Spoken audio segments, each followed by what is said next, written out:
गायत्री महामंत्र एक बार मेरे साथ दोहराएं। ओम भूर्भुवः स्वः तत्सवितुर्वरेण्यं भर्गो देवस्य धीमहि धियो यो नः प्रचोदयात्। मेरा ये मन है कि जो 6 बिंदु मैंने आपको बताए थे, एक बार पुनः उनका रिवीजन कर लिया जाए। मुझे ऐसा महसूस होता है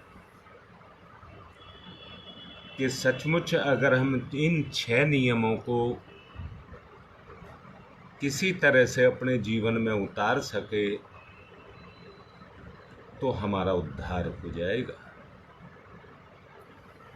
यहाँ मैं एक बात आप लोगों को कहना चाहूँगा। आप में से कोई अपने जीवन को बोझ ना माने। आप में से कोई भी अपने जीवन को बोझ ना माने। ईश्वर ने जीवन दिया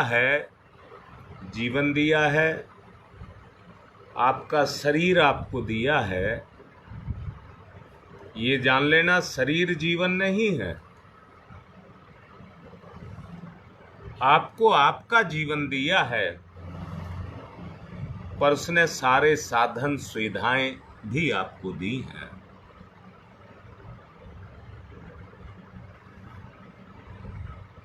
जिसमें से आपको किसी से मांगना नहीं है,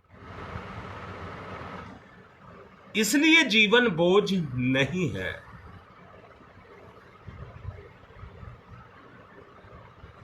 अगर कोई गरीब व्यक्ति है जिसके पास धन दौलत नहीं है और वो अपने जीवन का सर्वोच्च लाभ लेना चाहता है, तो उसको पूरा हक है कि वो अपने जीवन का पूर्ण लाभ ले सकता है।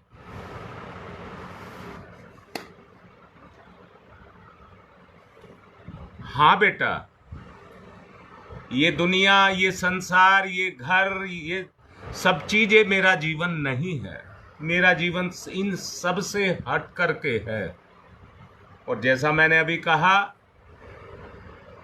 मेरे निर्माण के लिए मेरे भगवान ने मुझे सभी तरह की शक्तियां, साधन, सुविधाएं सब मुझे दिया है। आवश्यकता ये है, जो अभी ललिता लिख रही है, कि जीवन की वास्तविकता को हमें समझने की आवश्यकता है। हमसे बाहर कुछ भी नहीं है।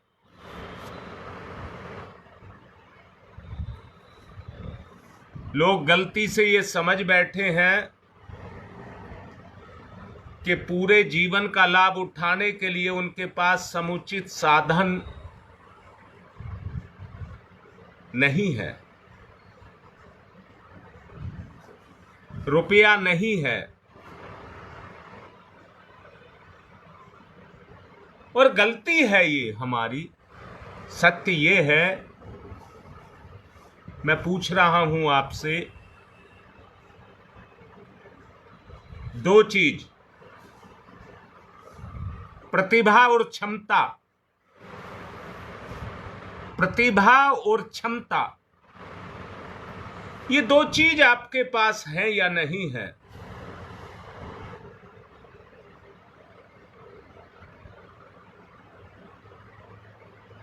प्रतिभा से क्षमता का जागरण होगा।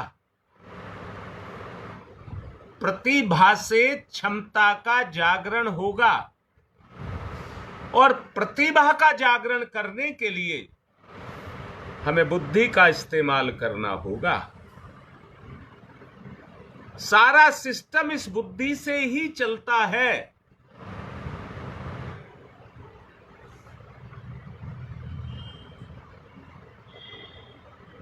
आपके पास संचित पूंजी दो तरह की है। एक तो रुपया, वो आपके बैंक में है या नहीं है। दूसरा आपके संस्कार आपके भाग्य में है या नहीं है।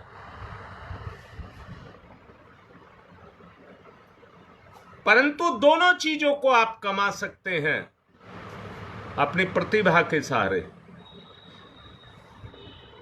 दोनों को आप अपनी प्रतिभा के सहारे ले सकते हैं। बोलिए ठीक बात है, गलत लग रही है आपको? जैसा ललिता ने अभी लिखा था, हम जीवन को समझ नहीं पा रहे थे। क्या ये बात आपको समझ आ रही है? हाँ रीता, अगर आप इस बात को मानते हैं तो दीनहीन और भिखारी क्यों, दीनहीन और भिखारी क्यों?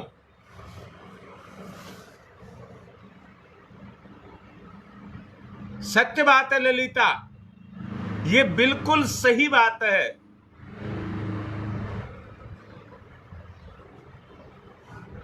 परंतु हम समझ नहीं पा रहे बेटा ये मैंने जो 6 बिंदु आपको अभी तक समझाए हैं, जैसे किसी बीमारी के लिए नुस्खा तैयार करके दिया जाता है,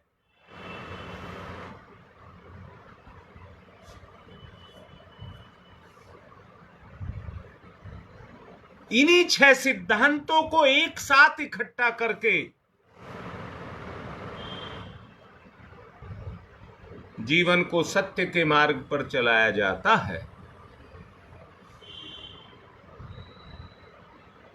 अपनी जांच पुनः पुनः हो, अपनी जांच पुनः पुनः हो, और संसार के बड़े से बड़े विचारकों और प्रसिद्ध दार्शनिक, और मैं कहूंगा उनमें सबसे सर्वोपरि हमारे परम पूज्य गुरुदेव हैं,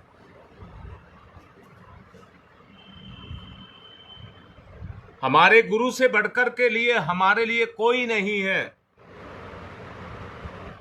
उनके सानिध्य को हम सूक्ष्म रूप में स्वीकार करें तो बात बन जाए।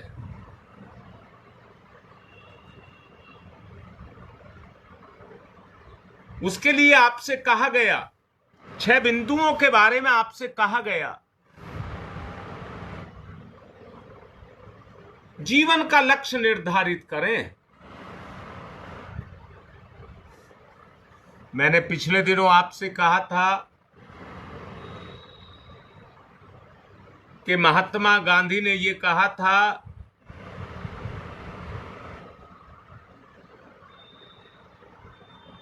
कि चरखा कातो, नमक बनाओ और स्वाधीनता को पाओ।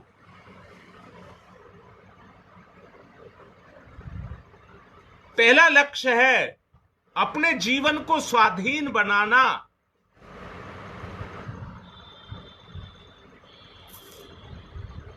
आए हुए आवरण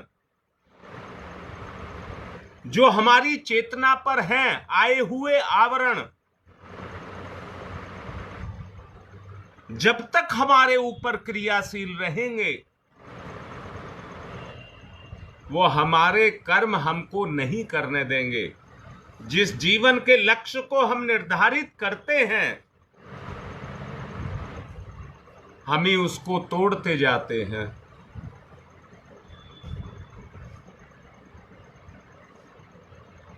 अपने ध्येय की पूर्ति के लिए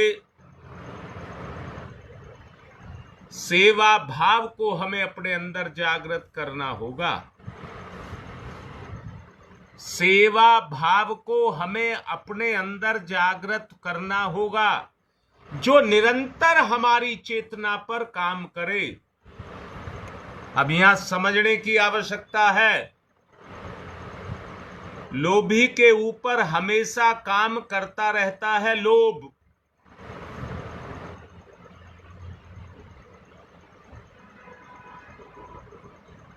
जिसकी जैसी वृत्ति है वो उस पर काम करती रहती है।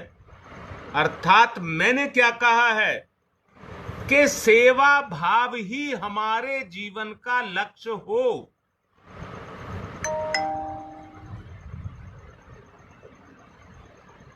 हम अपने जीवन को संकुचित लाभों में ना बांधें।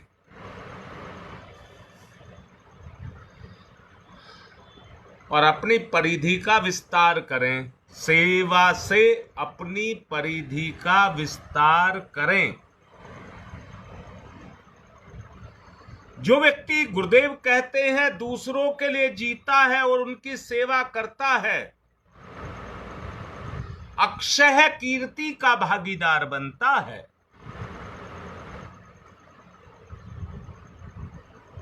अक्षय कीर्ति का भागीदार बनता है।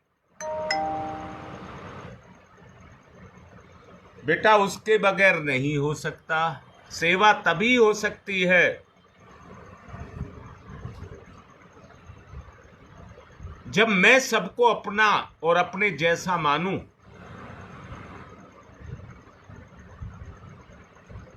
अगर कोई कष्ट में है, दुख में है, पीड़ा में है, तो वो कष्ट मेरे अंदर जागृत हो जाए, तभी आप सेवा कर सकते हैं।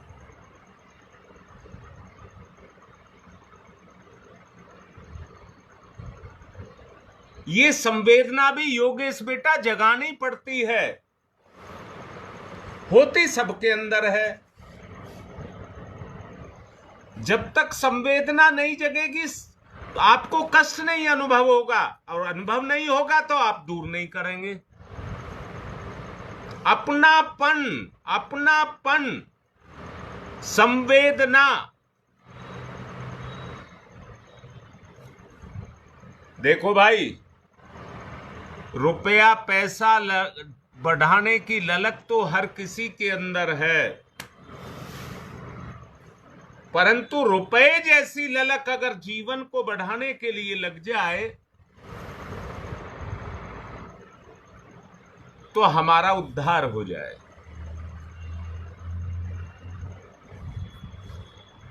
ऐसा व्यक्ति सब तरह से पूर्ण कहा जाएगा।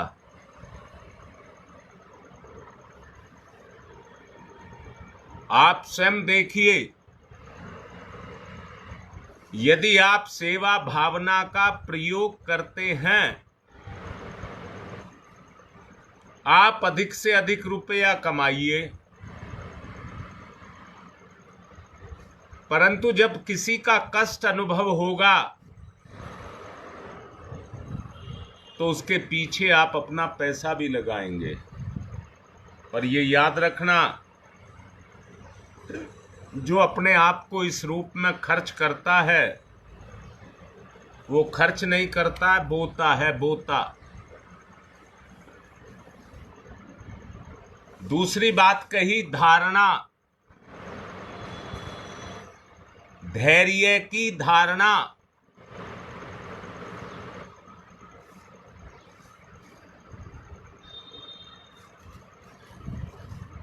धैर्य का जो वास्तविक अर्थ है,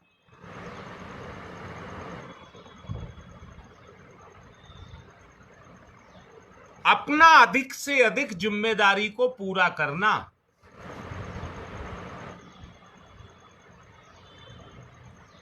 अपनी जिम्मेदारी को आज अधिक से अधिक पूरा करना।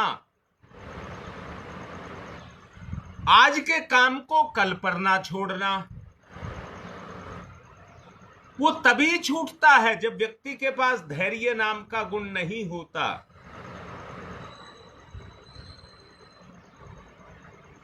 योगेश, अंदर से महसूस करो बेटा, यही संवेदना है।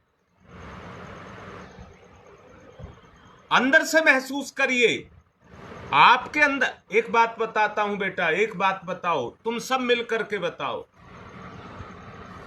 अगर हम सबके बीच में आत्मीयता पैदा हो जाए, अपनापन पैदा हो जाए, जितने भी हम लाइन पर हैं।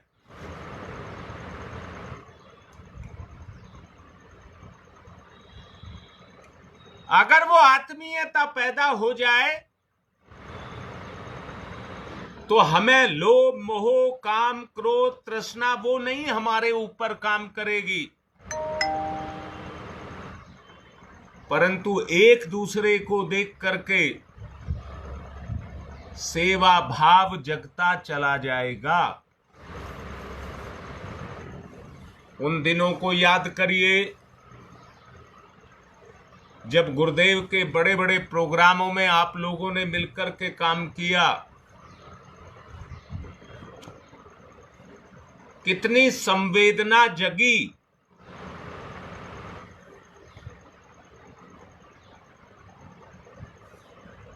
प्रोग्राम के पूरा होने पर भी आपकी अंतर चेतना ये कहती रही, अगर ये आगे चलता रहता तो बहुत अच्छा होता। रोज हम इस कार्य के लिए इकट्ठे होते, इसी तरह से गाते बजाते और मौज मस्ती करते और अपने जीवन को जीते। बोलो बेटा, कैसा अनुभव हो रहा है? उस समय कोई कार्य बोझ नहीं लगता, उमंग पैदा होती थी, उमंग पैदा होती थी। और ललिता, एक बात बता रहा हूं, उस कार्य के बीच में कई बच्चे मेरे इतने नजदीक आए, इतने नजदीक आए, इतना आत्मीयता से भर गए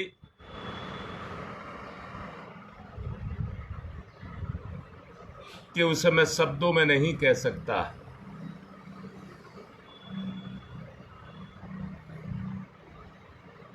हाँ बेटा, दीपा समझ, बात को समझ नहीं आई तो मैं समझा रहा हूं। अंदर की एक ललक को देख बेटा, एक ललक अंदर की उमंग को देख। जैसे मैं ये कहूं, तेरा परिवार, देखिए परिवार में तो माता पिता भी आते हैं,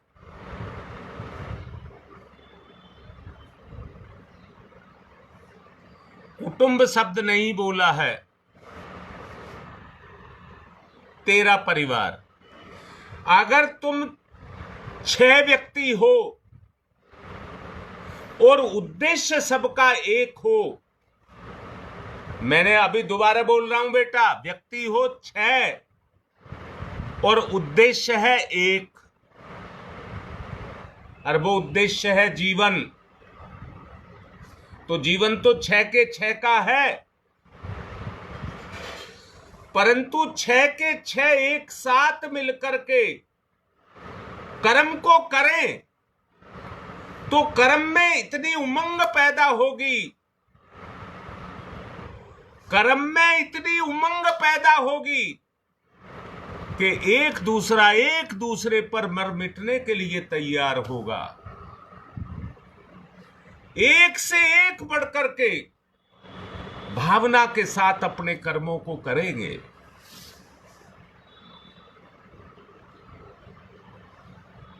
बेटा, लगता है नहीं समझ आई अभी बात।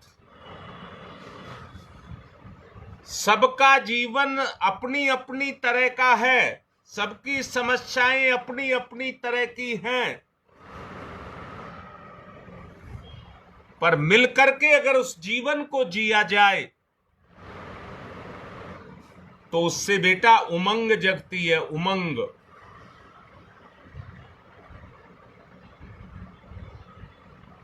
कुछ ज्यादा करने की हिम्मत आती है, कुछ ज्यादा करने की हिम्मत आती है, वहां कर्म को बीच में छोड़ने का मन नहीं होता है, और तब तक शांति नहीं मिलती है जब तक कर्म अधूरा है। पर देख बेटा, अगर आदमी के अंदर ये उमंग ना उठे तो फिर आदमी कर्म नहीं, कर्म की औपचारिकता पूरी करता है और कर्म को आधा अधूरा करके छोड़ देता है।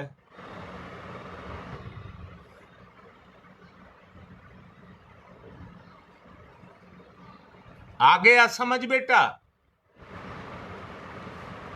अब मैं ये कह रहा हूं, एक बात और जान लेना बेटा, जब हमारी उमंग जगती है तो हमारी क्षमता जगेगी या नहीं जगेगी?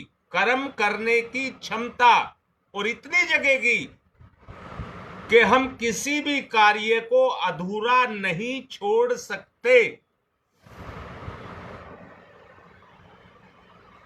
किसी भी कार्य को अधूरा नहीं छोड़ सकते।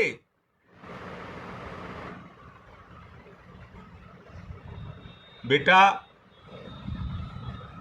मुझे तो ईश्वर की कृपा पर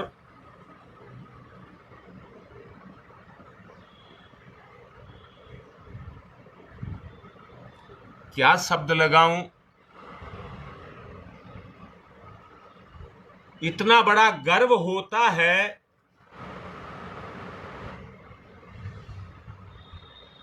मन में अंदर से ये आता है, अगर सब कुछ भी दे दिया जाए तो ईश्वर का उपकार हमारे ऊपर इतना बड़ा है जिसको हम किसी भी अवस्था में उतार नहीं सकते।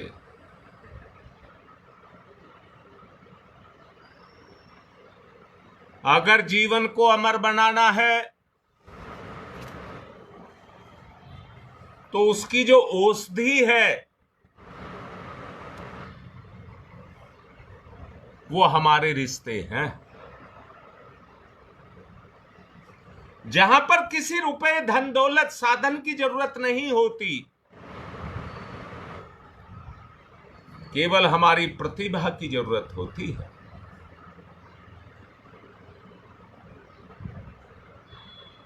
एक आंतरिक ऐसा लगाव जो अभी ललिता लिख रही है,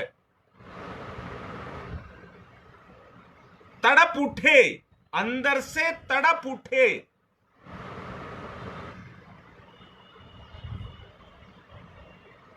और तड़प इतनी पैदा हो जाए कि हम क्या कर गुजरे, हम क्या कर गुजरे। मैंने इसमें दो ही बात कही है, जो ये दीपा लिख रही है, उमंग से शक्ति पैदा होती है। क्या ऐसे क्षणों को बर्बाद करना चाहोगे? कर सकोगे? अगर ये उमंग के क्षण व्यक्ति के अंदर आ जाएं, आजकल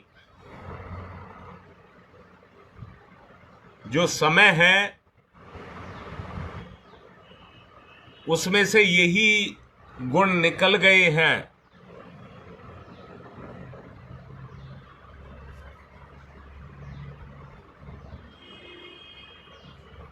योगेश बेटा,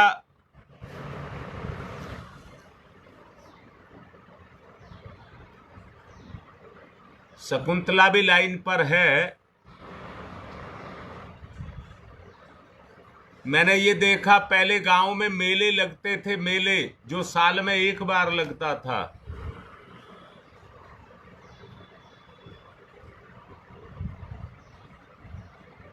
गर्मियों की छुट्टी होती थी तो मामा के यहां या बुआ के यहां जाने की एक ललक होती थी।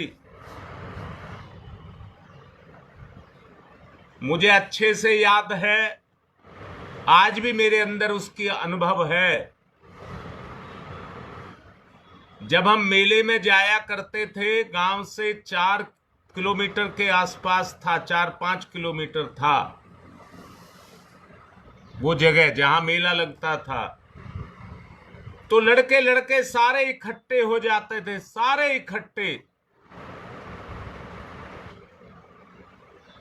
परंतु अपने माता पिता और घर वालों के साथ जाया करते थे, कहीं खो जाएं इस डर के कारण। पर जब उमंग उठती थी तो एक बात होता था कि ऐसी छलांग लगाऊं कि कूद करके अगला पैर मेले में जाकर के गिरे। इसको कहते हैं उमंग, इसको कहते हैं उमंग। एक ऐसी आशा जो समय को छोटा कर दे और आत्मा की पूर्ति कर दे।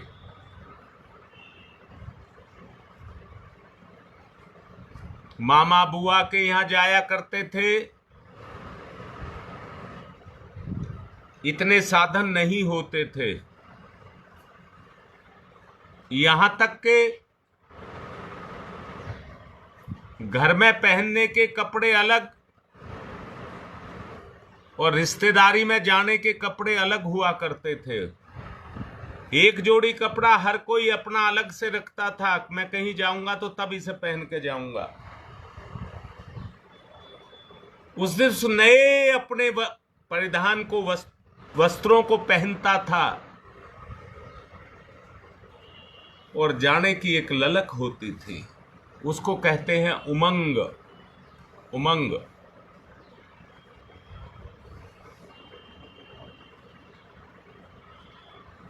उमंग एक ऐसी शक्ति है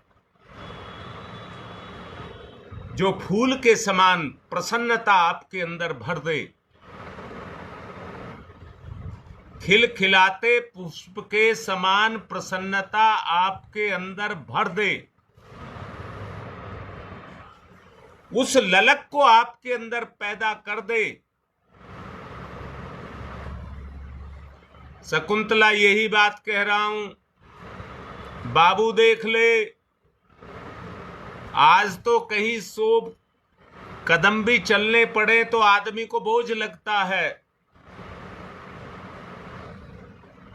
पहले हजारों कदम भी बोझ नहीं लगता था। एक फुर्ती होती थी, स्फूर्ति होती थी, एक उमंग होती थी। आज हम मुरझाए हुए फूल के समान हैं, मुरझाए हुए फूल के समान हैं।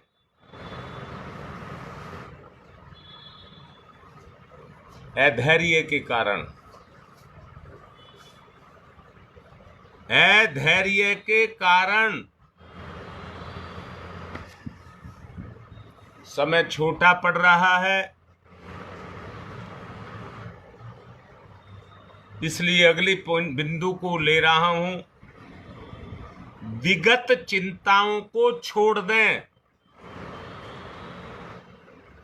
जरा सोचिए, जो गुजर चुका है, अच्छा या बुरा, क्या उस घटना को हम ठीक कर सकते हैं? घटना को पीछे लगने की आवश्यकता नहीं है। अगर सुधारना है तो घटना को मत सुधारना, अपने आप को सुधारना।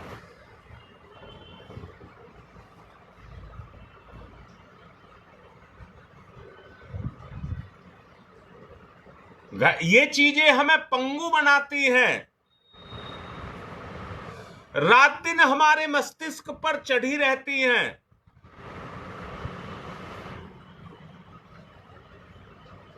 और हमारे ऊपर बोझ हो जाती है। इसलिए अपने आप को सुधारना है। परम पूज्य गुरुदेव ने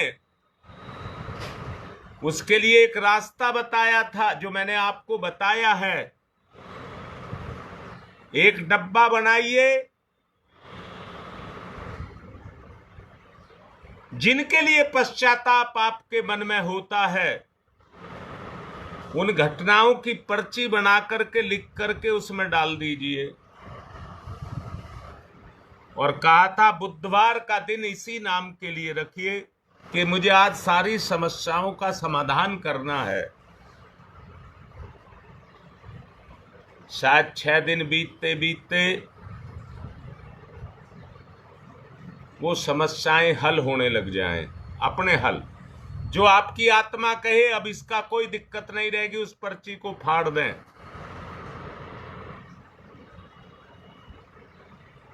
एक एक करके सारी समस्याओं को हल कर दें।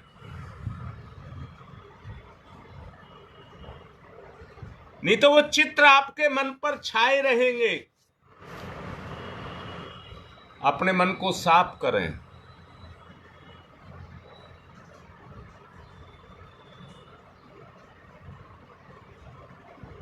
जब आपके अंदर एक चीज पैदा हो जाए,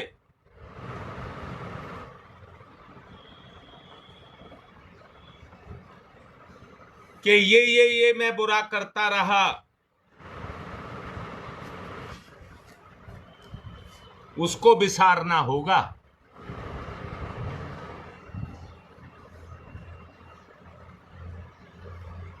ये सबके साथ हो जाएगा ललिता।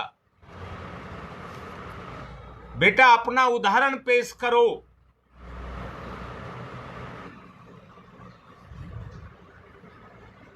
अपना उदाहरण पेश करो। जो कुछ भी है उस सबको कूड़े कचरे को बुहार करके बाहर कर दीजिए। अपनी मूर्खतापूर्ण जो आदतें लगती हैं उनको हटा दीजिए। बताइए, पछताने से कोई लाभ हो सकता है क्या?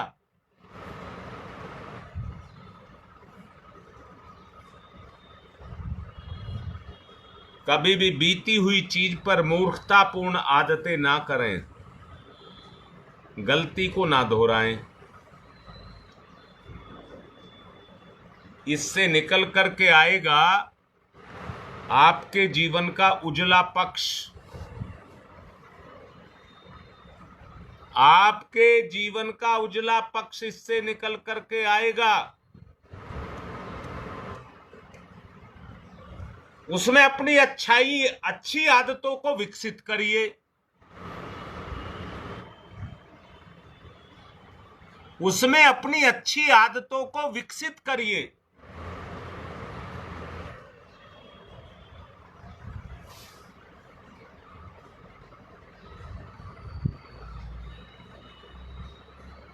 योगेश बेटा, सारी समस्याओं का हल अपने आप आ जाएगा।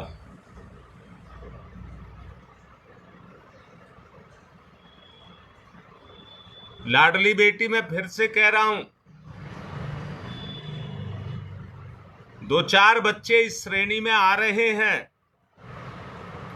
कुछ ऐसे हैं जो बोल नहीं रहे हैं। आप अपने जीवन को सबके सामने नमूना बना करके रखिए।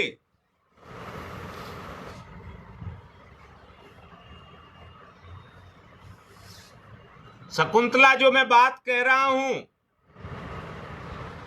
आप लोग रोल मॉडल बनेंगे युग निर्माण का।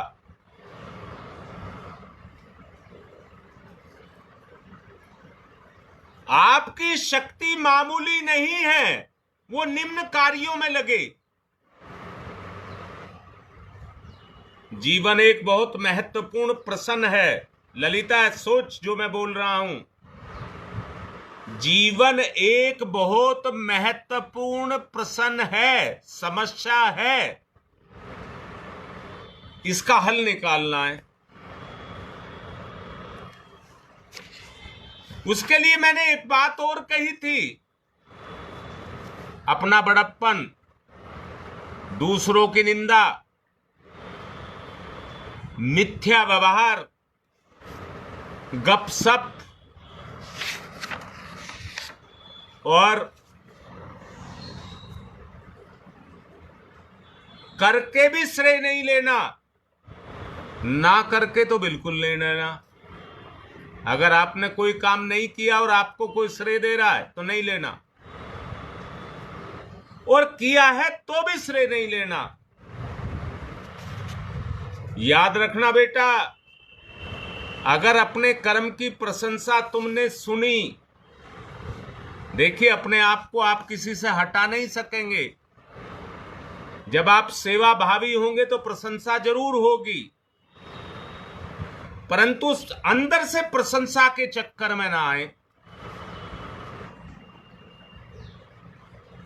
अगर आपने प्रशंसा के चक्कर में आए तो जो पुण्य किया वो बेकार।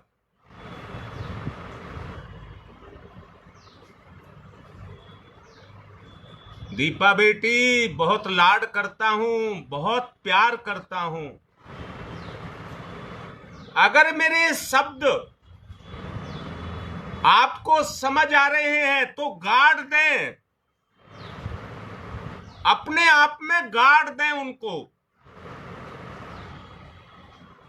इतना तकड़ा संकल्प आपका होना चाहिए।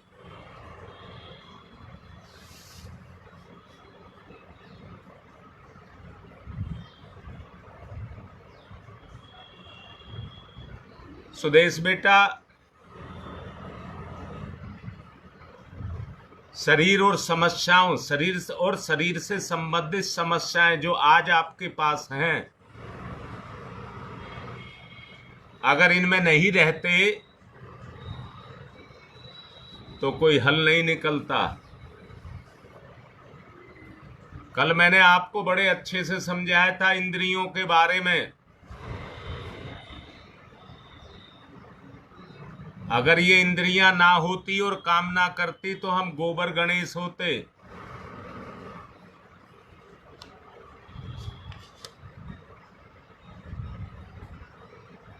हाँ शकुंतला, गुरुदेव के जितने नजदीक जाओगे,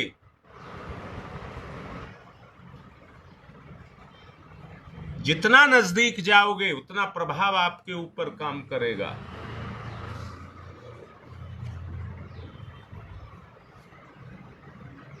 इधर उधर की बातों में कम से कम समय,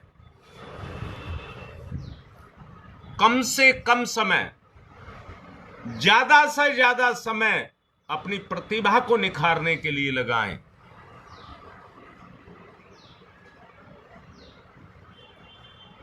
इस दुनिया में राजा स्तर के व्यक्ति संसार के सब सुखों को छोड़ करके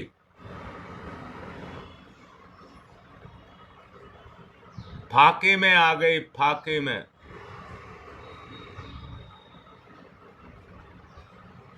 समय बहुत मूल्यवान है। आसानी से जिसकी कीमत को चुकाया नहीं जा सकता।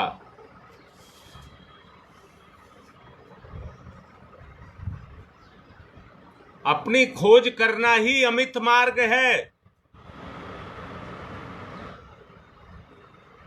क्यों, कैसे, कब, क्या, इन सब का उत्तर अपने अंदर से ढूंढना शुरू करें।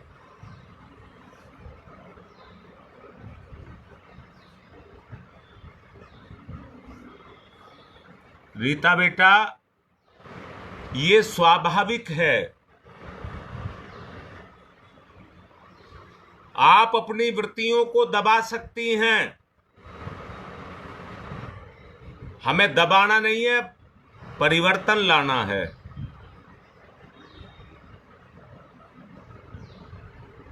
हमें अपने में परिवर्तन को लाना है।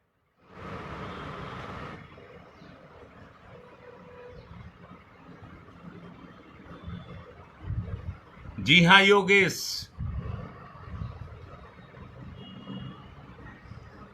ये अंदर की बात है, सूक्ष्म की बात है। अगर आपको पकड़ आ रही है तो आपके जीवन की दिशा धारा इन 6 सूत्रों में बंद करके आत्मज्ञान को जागृत करे। आत्मज्ञान को जागृत करे। इसलिए अपनी जानकारी सर्वोपरि है। अपनी जानकारी सर्वोपरि है। यहां तो ये देखा है, राजगद्दी के लिए फाके का मतलब है अपनी इच्छाओं से विरक्ति। फकीर उसी को ही कहते हैं बेटा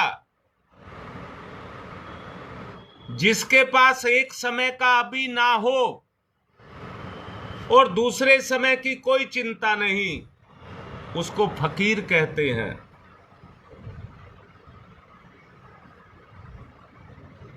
बस मैं हूं और मेरा भगवान है। बेटी याद रखना, संसार की चीजों के साथ जितना आपका लगाव बन जाएगा, भगवान से उतना ही हट जाएगा। या कहिए भगवान में जो आपकी भाव संवेदना है उसमें वो प्रवेश कर जाएगा। इसलिए फाका नहीं चाहिए, कुछ भी, किसी भी तरह का सुख नहीं चाहिए, किसी भी तरह का। भगवान चाहिए बस।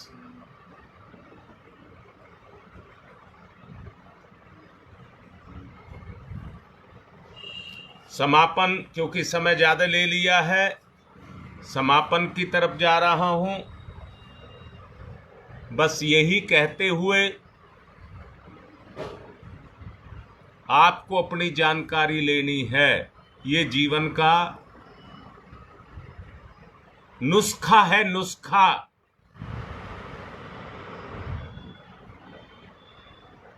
जो संसार जीवन की सारी बीमारियों को दूर कर देगा।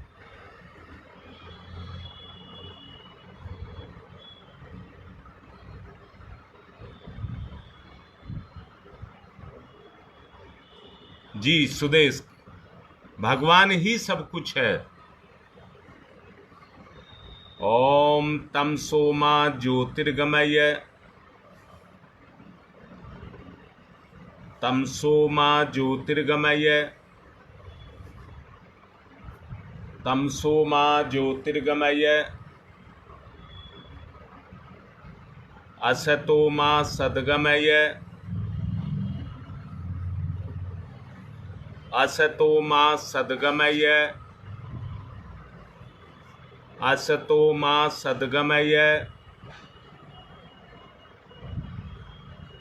मृत्योर्मामृतं गमय,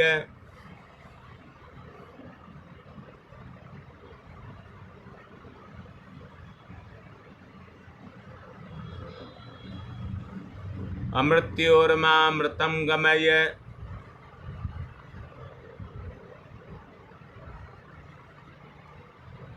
अमृत्योर्मामृतं गमय,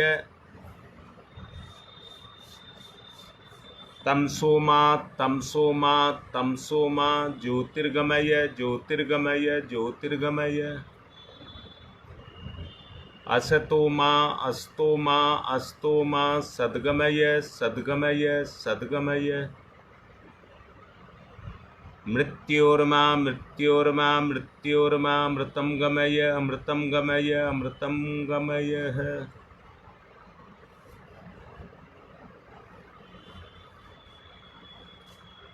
दोनों हाथ रगड़िए, मुख पर फिराइए।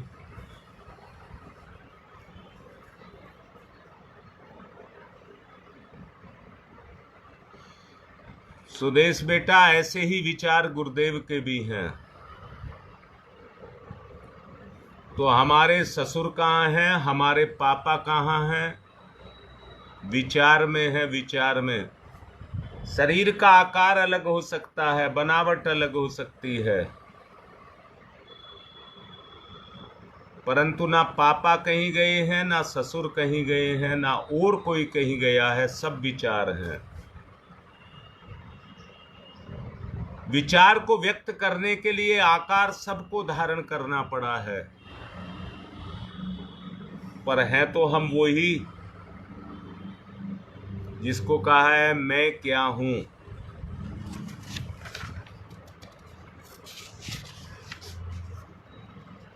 अगर आपको ठीक लगे तो इन्हीं 6 बिंदुओं को और आगे बढ़ाया जाए। तब तक बढ़ाया जाए जब तक हमारा अंतस पवित्र ना हो जाए।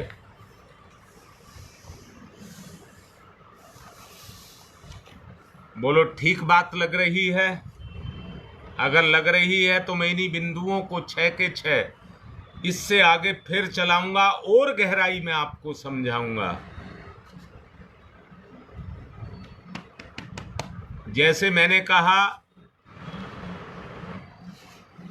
मेरा जीवन क्या है, तो इसका पता लगता है मैं क्या हूं। अब मैं क्या हूं को और स्पष्ट किया जाए। अगर ये बात आपको ठीक लग रही है तो कुछ दिन इन्हीं बिंदुओं को चलाया जाए।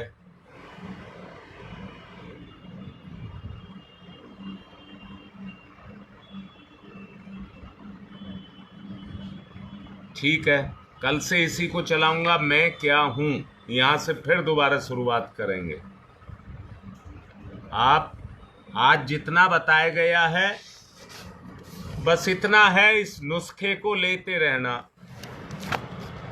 ये आपको फायदा निरंतर। देखिए, एक दिन में इलाज नहीं होता है।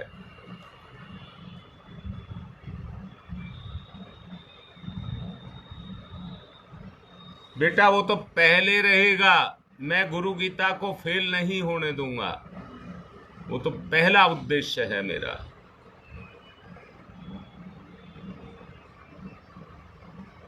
फिर तो बेटा आनंद आ जाएगा जिंदगी में। वो बाहर आएगी जिसके लिए आज हम तरसते हैं। और ललिता, ये भी वायदा कर रहा हूं, एक बार की बात बता रहा हूं। मध्य प्रदेश में कहीं गुरुदेव एक प्रोग्राम देने के लिए गए। भावुक, उत्साह से अभिपूरित एक गरीब विधवा महिला ने 5 कुंडी यज्ञ रखा था। उस समय गायत्री परिवार नाम का कोई संगठन नहीं था। गुरुदेव वहां पहुंचे तो उसने पूरा घर लीप पोत करके, बिल्कुल अपना बहुत सुंदर, कच्चा घर था, लीप पोत करके बिल्कुल अच्छा बनाया था।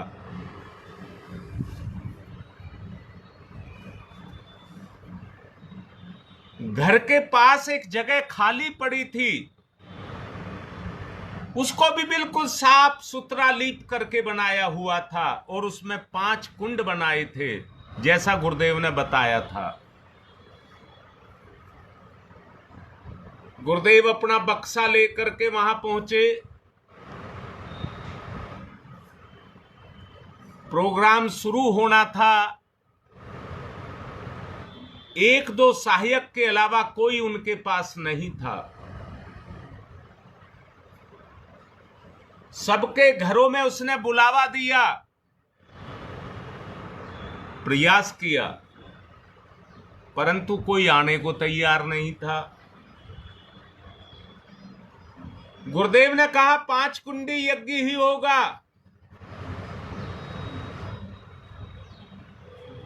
और उनसे कहा कि इस पे बैरिकेटिंग लगा दीजिए।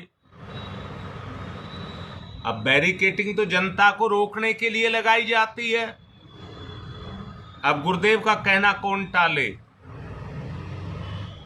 इसलिए बांस काट करके बैरिकेटिंग लगाई गई। प्रोग्राम शुरू हुआ। एक एक कुंड पर एक एक व्यक्ति बैठा दिया। जब गुरुदेव ने बोलना शुरू किया माइक से और आवाज गांव में फैलने लगी, गुरुदेव की आवाज को सुनकर के वहां पर आने लगे, परंतु यज्ञ स्थल में कोई नहीं आया।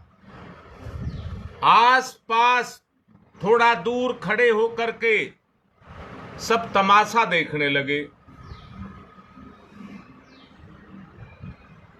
गुरुदेव ने प्रवचन के माध्यम से समझाया और फिर कहा अपने पापों को काटने के लिए अब यज्ञ शुरू करें।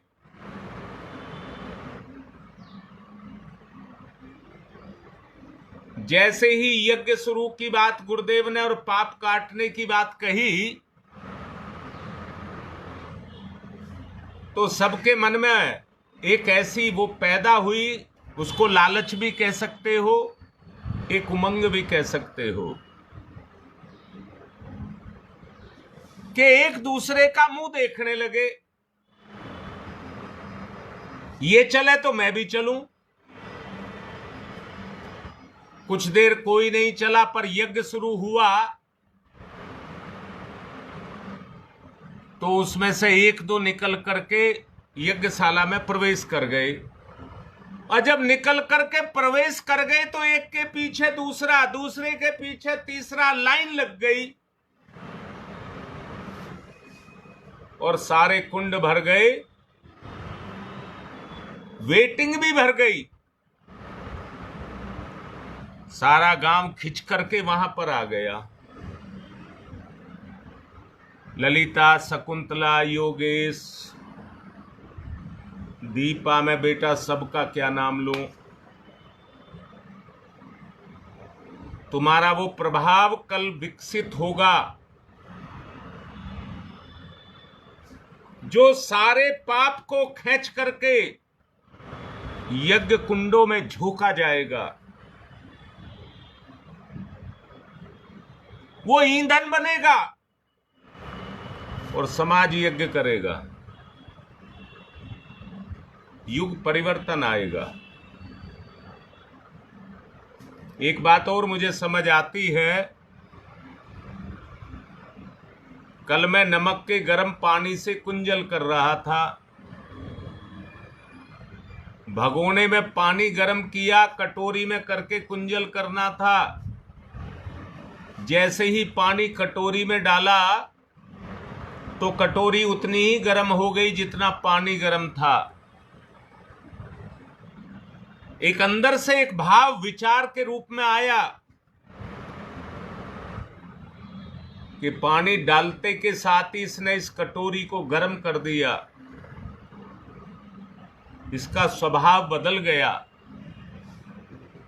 ये अब शरीर में प्रवेश करेगा तो शरीर के स्वभाव को भी बदलेगा।